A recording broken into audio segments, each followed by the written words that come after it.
Hi అండి. నేను Swapna. Welcome back to our channel. అందరూ ఎలా ఉన్నారు? నేనైతే బాగున్నాను. మీరు కూడా బాగున్నారనుకుంటున్నాను.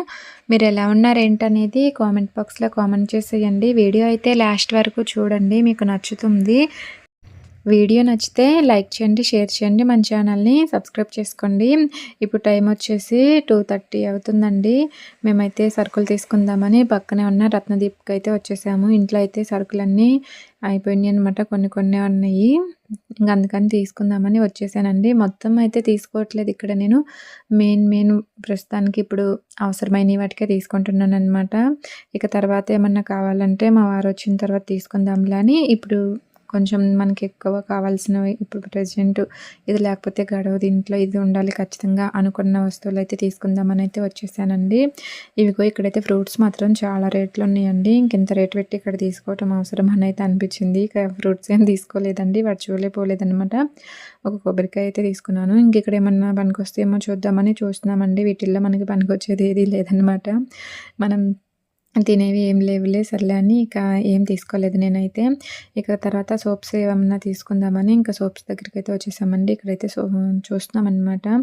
ఇంకా సరుకులన్నీ తీసుకోవట్లేదులేండి. కొన్ని కొన్ని చెప్పాను కదా, ఇప్పుడు ప్రస్తుతానికి కావాల్సిన వరకే తీసుకుంటున్నాను. ఇంక అన్నీ అంటే కష్టము. ఈ సరుకులు తీసుకోవటం ఈజీగానే ఉంటుంది, కానీ తీసుకొని ఇక్కడ నుంచి మోసుకుంటూ మళ్ళీ నడుచుకుంటూ ఇంటికి వెళ్ళాలంటే కష్టంగా ఉంటుంది కదా. అందుకని ఇప్పుడు ప్రస్తుతానికి కావాల్సిన వరకే తీసుకుందాంలే, మిగతా తర్వాత తీసుకుందామని అయితే అనుకుంటున్నానండి. ఇక వీటినన్నిటిని మోసుకుంటూ పోవాలంటే కష్టంగా ఉంటుందండి. ఇప్పటికే నేను తీసుకున్న సరుకులన్నీ ఇంటి దాకా తీసుకెళ్ళేసరికి మామూలుగా ఉండదన్నమాట. చాలా ఇబ్బందిగా ఉంటుంది. ఇక మరీ దూరం కాదు, అలానే మరీ దగ్గర కాదండి మాకు వచ్చేసి షాపు. ధనుష్ వాళ్ళ స్కూల్కి కొంచెం దగ్గరలోనే ఉంటుందన్నమాట. ఇవిగో తీసుకొని ఇంటికైతే వచ్చేసామండి. ఇవి ఇంట్లో పెట్టేసి ఇక మళ్ళీ వెంటనే స్కూల్ దగ్గరికి వెళ్ళి పిల్లల్ని అయితే తీసుకొచ్చేసాను. మేము 4 అయిందండి ఇవన్నీ తీసుకొని వచ్చేసరికి. ఇక పిల్లలు వెయిట్ చేస్తున్నారని వెంటనే లోపల పెట్టేసి స్కూల్కి వెళ్ళి మళ్ళీ పిల్లల్ని తీసుకొని వచ్చేసాను. ఇంకా పిల్లలు కొంచెం సేపు ఆడుకొని వచ్చేసారనమాట. ఇక్కడైతే నేను రాగి పిండి అనుకొని సజ్జపిండి తీసుకున్నానండి. అది రాగిపిండి అనుకున్నాను, కానీ సజ్జపిండి. ఇంటికి వచ్చాక చూసుకుంటే ఇది సజ్జపిండి కదా, రాగిపిండి అనుకున్నానే అనిపించింది. ఇక పిల్లలకి కేక్ తీసుకున్నానండి, తినడానికి ఉంటుందని. మా బుడ్డోడు ఎప్పటి నుంచో అడుగుతున్నాడు అనమాట కప్ కేక్ కావాలని. ఈరోజు నాకు కనిపించినాయి అక్కడ, అందుకని ఎప్పటి నుంచో అడుగుతున్నాడు కదా అని ఇంక ఇవైతే తీసుకున్నాను. ఇక నేను సరుకులు చూడండి ఏమేమి తీసుకొచ్చానో. ప్రస్తుతానికి ఇప్పుడు నాకు అవసరమైన వాటికే తీసుకొచ్చానండి, ఎక్కువ ఏం తీసుకోలేదు. వీటిని మోసుకుంటూ వచ్చేసరికి నాకు మామూలుగా లేదనమాట. నిజానికి నేను వచ్చేసి ఒక్క రూపాయి కూడా ఖర్చు పెట్టనండి. ప్రతి నెలలో అన్నీ మా వారే తీసుకొచ్చి ఇస్తారనమాట. ఈ నెలలో నా చేతుల మీదుగా ఎంత ఖర్చు అయిపోయినాయో వీటిని చూస్తుంటేనే అమ్మో ఇంత ఖర్చు అవుతుందా అని అయితే అనిపిస్తూ ఉంది. తెచ్చి పెడుతుంటే ఏం అర్థం కావట్లేదు, ఎంత ఖర్చు అవుతుంది ఏంటో అని. మా వారిని అడిగినా కానీ చెప్పరండి. ఒక్కసారిగా నా చేతుల మీదుగా ఇంకెంత ఖర్చు అవుతుండేసరికి అమ్మో ఇంత రేట్లా, ఇంత ఖర్చు అని అయితే అనిపిస్తూ ఉంటుంది. నిజానికి నేను అక్కడ రేట్లు ఏం చూడలేదులేండి, రేట్ ఏం చూడకుండానే తీసుకున్నాను.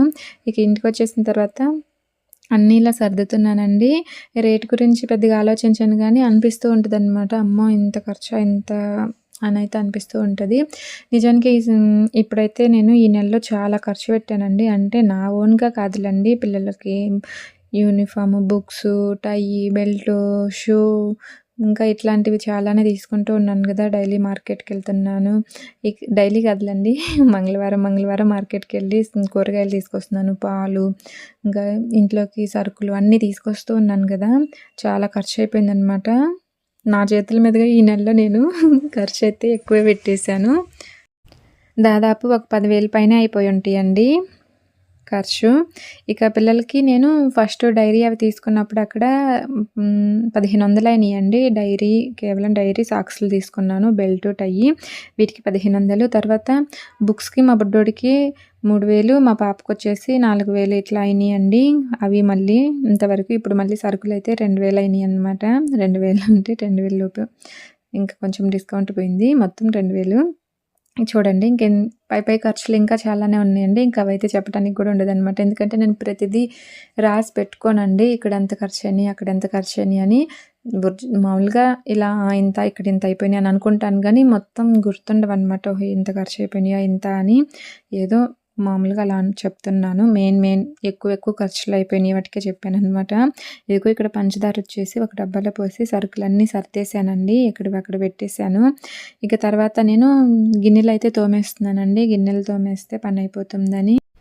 నిజానికి ఈ నెలలో నా చేతుల మీదుగా 10,000 పైనే ఖర్చు అయిపోయి ఉంటదండి.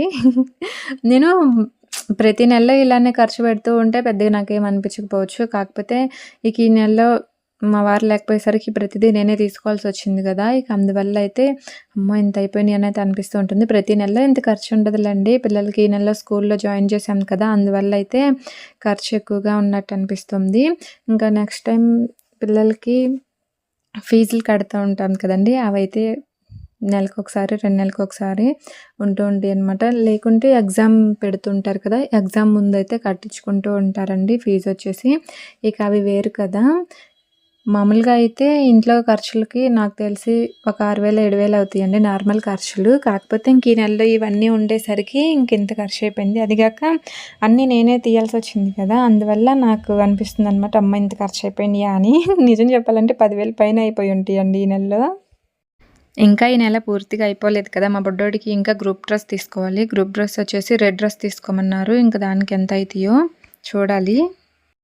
ఎప్పుడూ రెగ్యులర్‌గా ఖర్చు పెట్టే వాళ్ళకి ఏమనిపించకపోవచ్చు కానీ, ఒక్కసారిగా నేను అన్నీ తీసుకోవాల్సొచ్చేసరికి అదిగాక పిల్లల ఫీజులు, స్కూల్ డ్రెస్సులు, యూనిఫార్మ్స్ అన్నీ ఒకేసారి వచ్చేసినియి.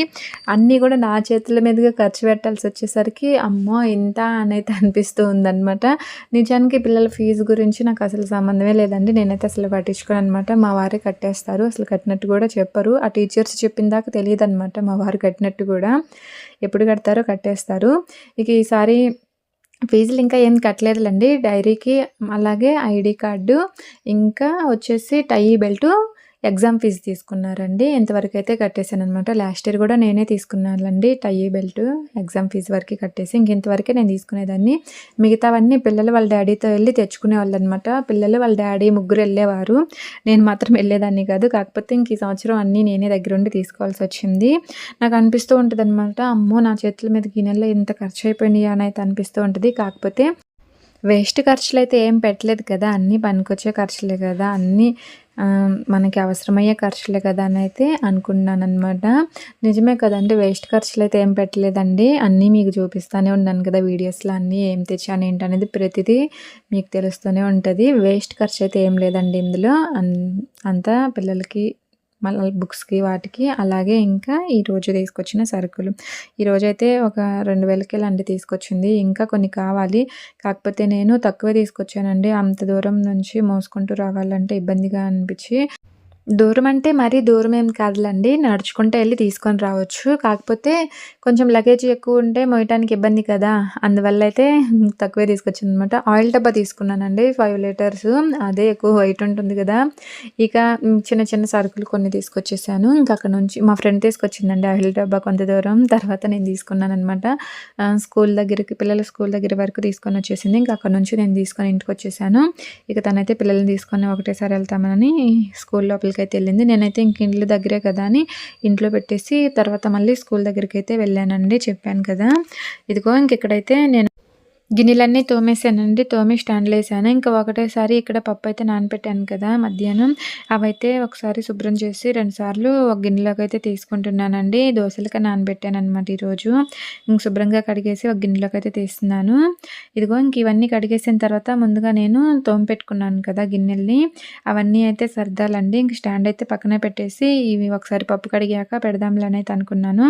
ఇదిగో ఇప్పుడైతే ఇంక ఈ స్టాండ్ అయితే లోపల పెట్టేస్తున్నానండి. స్టాండ్‌లో ఉన్న గిన్నెలన్నీ ఇలా పెట్టేసి ఇక ఇక్కడైతే నేను సర్దాల్సిన గిన్నెలైతే బోలెడున్నాయండి. టైం లేక ఇక సర్దలేకపోయాను. అలానే ఉన్నాయి. ఇవన్నీ పైనుండే స్టాండ్‌లో అయితే పెట్టాలనమాట. ఇక్కడైతే గిన్నెలన్నీ సర్దాలి నేను. కొన్నైతే తీస్తున్నాను ప్రస్తుతానికి. మిగతావన్నీ తీసేసి సర్దేసి పైనున్న స్టాండ్‌లో ఇదైతే లోపల పెట్టేస్తున్నాను. ఇక ఇక్కడ కొన్ని నీళ్ళు పడుతుంటాయి కదండీ! ఇంకా ఆ నీళ్ళని కూడా తుడిచేస్తున్నాను. మనకి గిన్నెలు నేను రోజు సర్దుతానే ఉంటానండి. వస్తూనే ఉంటాయన్నమాట. ఈ తోమటం, సర్దటం వీటితోటే నాకు సగం పనైతే సరిపోతూ ఉంటుంది. ఎక్కువ నాకు పని ఎక్కడ పడుతుందంటే గిన్నెలు తోమటము, సర్దటంలోనే సరిపోతూ ఉంటుందండి. ఇగో ఇక్కడ గిన్నెలైతే స్టాండ్లోకి సర్దేశాను. ఇక్కడ కొన్ని వాటర్ పడ్డాయి, ఇంకా అవైతే తుడిచేస్తున్నానండి. ఇంక ఇప్పుడు ముందుగా కడిగి పెట్టుకున్నాను కదా పప్పులు, ఇంకా అవైతే గ్రైండర్లో వేస్తున్నానండి. గ్రైండర్ అయితే ఆన్ చేసేసాను. ఇగో ఇంక ఇదైతే మెదుగుతుంటుంది, కొన్ని వాటర్ పోసామండి. ఇది మెదిగేసరికి మిగతా పనులు చిన్న చిన్న పనులు ఏమన్నా ఉంటే అవి చూసుకోవచ్చండి. బట్టలు మడతేయటం కానీ, ఇక ఏమన్నా పనులు ఉంటే అవి చూసుకోవచ్చు. పిల్లలైతే ఇంకా ట్యూషన్కి వెళ్ళారండి. మా బుడ్డోడైతే వెళ్ళలేదు, గోల చేశాడనమాట. సర్లే అని పాపనొక్కదాన్ని పంపించేశాను. ఇదిగో ఇక్కడ వచ్చేసి ఈ పిండి అయితే మెదిగిందండి మెత్తగానే. ఇంక ఈ పిండిని అయితే తీసి ఒక పక్కనైతే పెట్టేస్తున్నాను. ఇదంతా ఈ పిండి లోపల ఉన్న రాళ్ళు మొత్తం తీసేసి ఈ పిండిని ఇందులోనే ఉంచేస్తానండి. నేను ఇందులోనే ఉంచి పైన అయితే మూత పెట్టేస్తాను. రేపు మార్నింగ్ ప్లాస్టిక్ డబ్బాలో పెట్టుకొని ఇక ఫ్రిడ్జ్లో అయితే పెట్టేస్తానండి. ఈ గిన్నెని ఇలాగే ఫ్రిడ్జ్లో కూడా పెట్టుకోవచ్చు అంటే అండి, కాకపోతే మనకి ఫ్రిడ్జ్లో ఇంత గిన్నె పడుతుందా చెప్పండి, పట్టదు కదా. నేనైతే ఎప్పుడు ఈ గిన్నె ఫ్రిడ్జ్లో అయితే పెట్టలేదండి.